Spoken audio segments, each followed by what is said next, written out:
Hello students, आज हम पढ़ेंगे chapter 15 biodiversity and it's conservation. इसका मतलब होता है जैव विविधता एवं उनका संरक्षण। तो हम इस चैप्टर में मेन टॉपिक को ही पढ़ेंगे ताकि आप बहुत कम समय में ज़्यादा पढ़ सकें और आपका समय बच सके। तो सबसे पहले देखते हैं इसका जनरल इंट्रोडक्शन।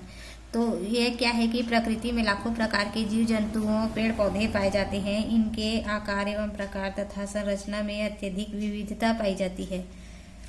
तो इसका इंट्रोडक्शन आप कैसे लिख सकते हैं कि 1986 में denote all the variabilities found in plant animal micro organism and their varieties. Biodiversity is an a blanket for the natural world. मतलब जैव विविधता समस्त जीवों जैसे कि पादपों, जंतुओं एवं सूक्ष्म जीवों की जातियों की विपुलता यानी कि रिचनेस है, जो कि किसी निश्चित आवास में पारस्परिक अंतरक्रियात्मक तंत्र की भांति उत्पन्न होता है। Biodiversity eight global level. तो इसमें क्या है कि वैज्ञानिकों के द्वारा किए गए विभिन्न अध्ययनों के आधार पर अनुमान लगाया गया कि संपूर्ण पृथ्वी पर जीव जंतुओं एवं पौधों की लगभग 30 मिलियन प्रजातियां उपलब्ध है, परंतु इनमें से लगभग निम्न वर्गीय पौधों की 1,34,550 प्रजातियां तथा उच्च वर्गीय पौधों की 2,69,750 प्रजातियां तथा जंतुओं की 13,11,725 प्रजातियों की पहचान की जा चुकी है। तो इसमें जो सबसे निम्न वर्गीय पौधे आते हैं उनमें शैवाल, कवक, लाइकेन्स आते हैं तथा जो उच्च वर्गीय पादप है उसमें बायोफिट्स, टेरिडोफाइट्स, जिम्नोस्पर्म आते हैं। इस चैप्टर में पढ़ने के बाद लास्ट में मैं आपको इस चैप्टर से कुछ इंपॉर्टेंट क्वेश्चन बताऊंगी जो आपको बोर्ड एग्जाम में या किसी भी एग्जाम की तैयारी के लिए बहुत ही इंपॉर्टेंट होंगे। तो अगला टॉपिक है टाइप ऑफ बायोडाइवर्सिटी। तो पहला है genetic diversity, species diversity and ecosystem diversity. तो पहला जो जेनेटिक डाइवर्सिटी है, इसके अंतर्गत एक ही प्रजाति के जीवों के जीनों में होने वाली विविधताओं को आनुवांशिक विविधता या एक ही प्रजाति के अंदर होने वाली विविधता को डाइवर्सिटी विथ इन स्पीसीज कहते हैं। और जो दूसरी स्पीसीज डाइवर्सिटी है, इसके अंतर्गत इस प्रकार की विविधता दो प्रजातियों के मध्य होती है। और जो पारिस्थितिक तंत्रीय विविधता यानी कि इकोसिस्टम डाइवर्सिटी होता है, इसके अंतर्गत एक पारिस्थितिक तंत्र इकोसिस्टम में कई भूरूप हो सकते हैं। सिग्निफिकेंट ऑफ बायोडाइवर्सिटी मतलब कि जैव विविधता का महत्व। तो पारिस्थितिक तंत्रों में स्थायित्व। प्रारंभ में पर्यावरण वैज्ञानिकों का विचार था कि प्रजाति विविधता या जैव विविधता पारिस्थितिक तंत्र के स्थायित्व से संबंधित होती है। जलवायु, पानी, वायु तथा वायु की रासायनिकता यानी कि केमिस्ट्री ऑफ एयर में किसी प्रकार का उतार चढ़ाव होता है, उस स्थान की जैव विविधता प्रभावित होती है। अतः पारिस्थितिक तंत्र के स्थायित्व में प्रभाव पड़ता है। इसमें मानव आवश्यकताओं की पूर्ति के लिए जैव विविधता मनुष्य के विभिन्न प्रकार से उपयोगी ऐसे जीव जंतु तथा पेड़ पौधों का प्रमुख स्रोत होती है, जिन पर मानव जाति भोजन यानी कि फूड और फूल आदि, ईंधन, औषधि, आवास आदि के लिए निर्भर होता है। जैसे यहाँ पर दिखाया गया है कि हम किस किस चीज के लिए निर्भर होते हैं। तो fat and oils, fibre, resin, gum and paper, tanning, dates आदि। ये नेक्स्ट टॉपिक है पैटर्न ऑफ बायोडाइवर्सिटी। इसका मतलब है जैव विविधता के नमूने। तो संपूर्ण विश्व में जैव विविधता एक समान नहीं होती है। इसकी स्थान, ऊंचाई एवं भूभौगोलिक संरचना तथा जलवायु के अनुसार जैव विविधता में विविधता आती है। मतलब ये जो प्रकार है वो जगह के हिसाब से अलग अलग हो सकता है।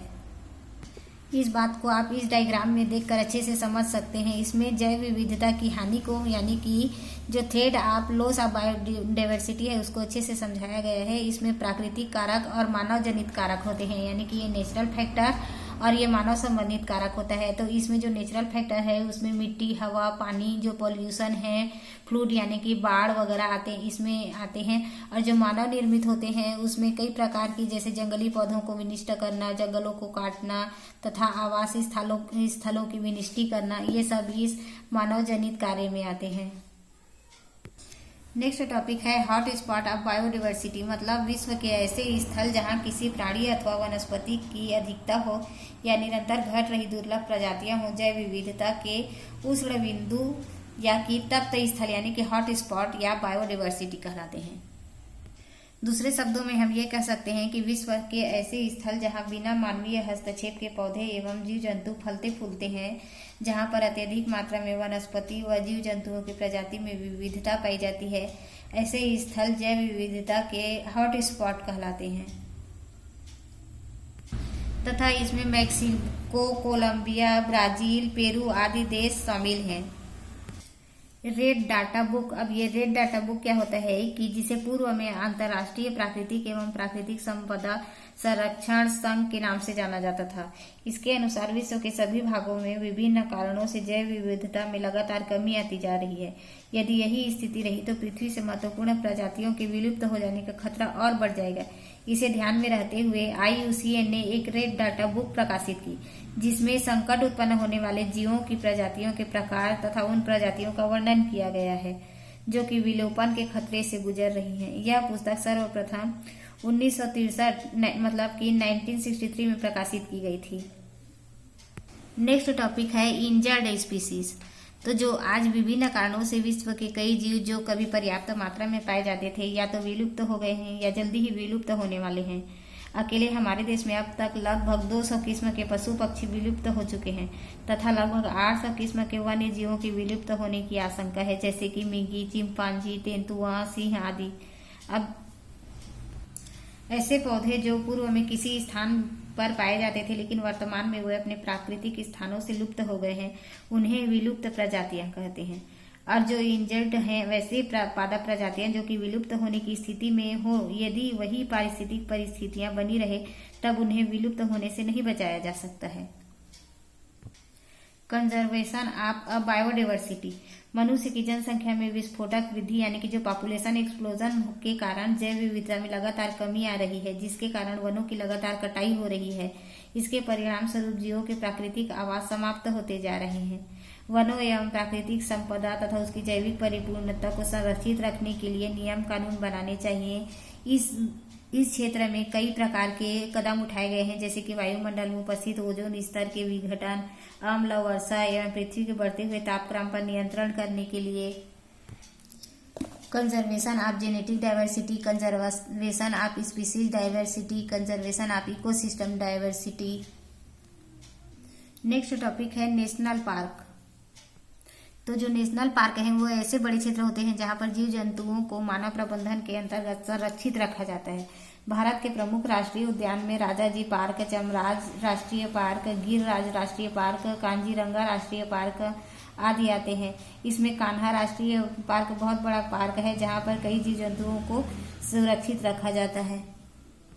ये है सेंटूरियस। इसमें जो अभ्यारण्य होते हैं इसमें एक बहुत बड़े वन क्षेत्र होते हैं जिसमें कोई सीमा नहीं होती है तथा जीव जंतुओं को उनके प्राकृतिक आवास में कम से कम मानव हस्तक्षेप के अंतर्गत संरक्षित रखा जाता है, जहां पर पर्यटन की इजाजत होती है तथा रिसर्च एवं वैज्ञानिक गतिविधियों का अभाव होता है, अर्थात वहां पर ये काम नहीं करने दिया जाता। तो भारत देश में जो इसके प्रमुख अभ्यारण्य हैं यानी कि सेंचुरीज हैं, उसमें गिर फोर्ट, इसमें प्रमुख जो अभ्यारण्य है वो घना पक्षी अभ्यारण्य है, बांदीपुर, अन्नामलाई, मानस अभ्यारण्य, पेरियार अभ्यारण्य आदि है। Biosphere reserve. जो बायोस्फीयर रिजर्व होते हैं वो ऐसे स्थल होते हैं जहां पर पेड़ पौधे व जंतुओं प्राकृतिक कम से कम प्रभावित यानी कि बिना डिस्टर्बेंस के मानव द्वारा रूपांतरित एवं अवनीत प्राप्त पारिस्थितिक तंत्रों एवं वन्य जीवों को सुरक्षित रखा जाता है। और इसके उद्देश्य ये होते हैं कि प्रत्येक पारिस्थितिक तंत्र के प्रतिनिधि नमूनों की जानकारी रखना, लंबे समय तक आनुवंशिक विविधता का संरक्षण करना, बेसिक एवं व्यवहारिक अनुसंधान चलाना, जैविक संसाधनों के उचित प्रबंध को बढ़ावा देना तथा अंतर्राष्ट्रीय सहयोग में वृद्धि करना। नेशनल एफर्ट्स ये क्या होते हैं? वन्य जीव के अत्यधिक उपयोग को रोकने के लिए यह आवश्यक होता है कि जो लुप्त होने वाली प्रजातियों के व्यापार पर नियंत्रण लगाया जाए।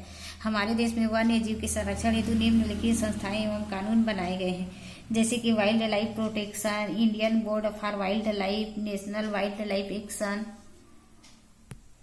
International forest. इसके अतिरिक्त अंतर्राष्ट्रीय स्तर पर वन्य जीव सुरक्षा हेतु निम्नलिखित एजेंसियों का निर्माण किया गया है, जैसे कि food and agriculture organisation, world health organisation, international unit of conservation, nature and natural resource, Ramsar स्थल यानी कि आर्द्र भूमि। तो ये क्या होता है, ये गतिमान पारिस्थितिक तंत्र होता है। भूमि का एक ऐसा क्षेत्र होता है जो कि जल में स्थायी तथा अस्थायी रूप से संतृप्त रहता है तथा ये रामसर स्थलों के संरक्षण एवं सम्मिलन का उद्देश्य ये होता है कि मुख्य एम इसका है कि aim of conservation of Ramsar is the Ramsar conservation is a board aim are a halt and a world wet loss of wetland. इसका मतलब होता है कि रामसर सम्मेलन का प्रमुख उद्देश्य विश्व स्तर पर आर्द्र भूमि की हानि को रोकना होता है। जितनी ये आर्द्र भूमि बची होती है, शेष होती है, उसे संरक्षित रखना या प्रबंधन करना होता है। पेलोस्ट्राइन, इसका मतलब होता है कि जो स्वच्छ जलीय आर्द्र भूमियों को में सम्मिलित किया गया है, जैसे कि उथली झीलें एवं तालाब। इसके अंतर्गत ऐसी आर्द्र भूमि आती है जो कि स्थायी एवं अर्ध स्थायी रूप से जल आच्छादित होती है, अर्थात जल से ढकी होती है। यहाँ पर जल प्रभाव धीमा होता है, जैसे कि वर्नल पोन्ड। और जो मार्शस एवं स्क्वेप होता है, इसके अंतर्गत विश्व की 50% नमी वाली भूमि आती है। तो ये थे इस चैप्टर के सारांश। मैं आगे आपको कुछ इंपॉर्टेंट क्वेश्चन बताती हूँ जो कि बोर्ड एग्जाम में पूछा गया है। तो पहला क्वेश्चन है, आप इसे नोट कर लीजिएगा, maximum biodiversity found in which country in whole world. तो इसका आंसर है ब्राजील। दूसरा क्वेश्चन है, what are the major case of species loss in a geographical region. तो इसका आंसर है major case of loss are habitat in a fragmentation, over explosion of resource, invention of alien species. Next question है, NCERT से पूछा है, name 3 component of biodiversity. तो इसका answer है genetic diversity, species diversity, ecological diversity. Next question है, in India where is resistant coral reefs are found. तो इसका आंसर है in Lakshadweep coral reefs are found. इसमें एक बहुत ही इंपॉर्टेंट क्वेश्चन है, explain trait in gene pool. तो जो ट्रेड है, इसका आंसर है trait are the specific character of the species which is controlled by a pair of alleles, trait transfer from one generation to another generation. और जो gene pool है, उसका answer है it is a total number of genes present in a species. Long question में इस चैप्टर से एक इम्पॉर्टेंट क्वेश्चन है, explain in brief the different type of biodiversity. इसको आप बुक से ही जो पॉइंट में है उसको निकाल कर पढ़ लीजिएगा। तो मिलते हैं अगले वीडियो में। पसंद आए तो प्लीज़ लाइक और सब्सक्राइब कीजिएगा। और अगर आप ऐसे भी और चैप्टर देखना चाहते हैं तो डिस्क्रिप्शन में लिंक दिया हुआ है, आप पूरे चैप्टर्स वहाँ से जाकर पढ़ सकते हैं। Thank you.